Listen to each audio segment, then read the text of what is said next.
Hey sneak peekers, Mason Simpson here for South by Southwest 2023 on the red carpet for It's Only Life After All, where we got to talk to the Indigo Girls and Alexandria Bombach. I know that at the beginning of this project, it was right before COVID, and that altered the plans a little bit. So could you tell the story of the production from the outset? Well, I met the Indigo Girls in 2017, and then we started shooting in January of 2019 because I was actually still releasing my last film. And then we shot for most of 2019, and I was very excited to continue shooting in 2020, but obviously that didn't work out too well.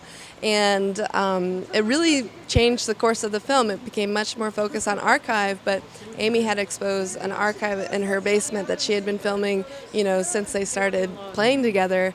And so it was thousands of hours of footage to go through, and so thus began a very long edit. Yes. With all of that footage, what was your strategy for finding specific stories and making the arc of the film? Yeah, the strategy for the edit really came down to what was the emotional story.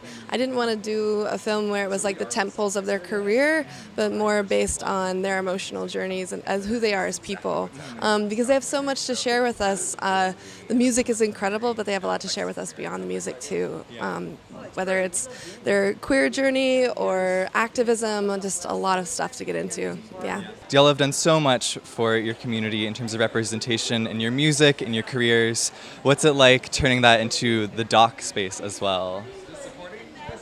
It's an honor. The community, the queer community and the women's community at large has held us up for a long time and educated us at every step. So every time, things are evolving in our lives, it's in response to the community that's helping teach us. So I don't know, I guess it's just an honor to have it be a central part of the doc. And what do you Yeah, and hopefully some young queer folks will come out and they'll be like, oh, that wasn't that long ago and it was like that, as if it's not as much of an issue anymore. And then if they can be inspired by that. We love having younger folks come into our fold.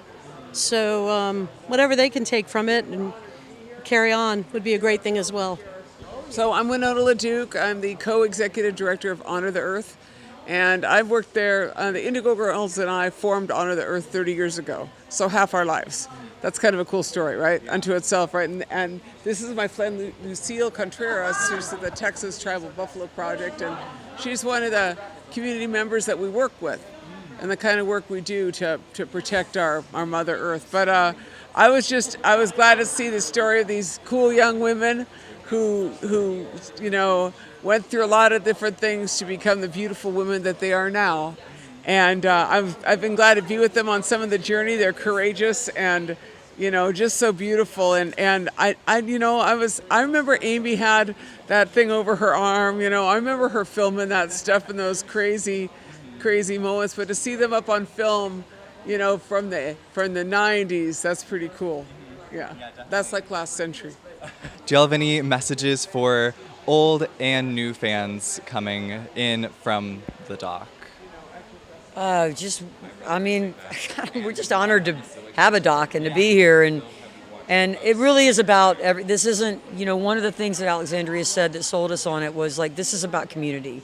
And we want people to feel that. We want people to embrace their communities and build community. And that's what it's about. It's how can you be the best self that you can be? Be your best self and build community. And those are the two things that we really want people to take away. We're doing our rematriation movement with bringing back the buffalo to the Texas indigenous communities.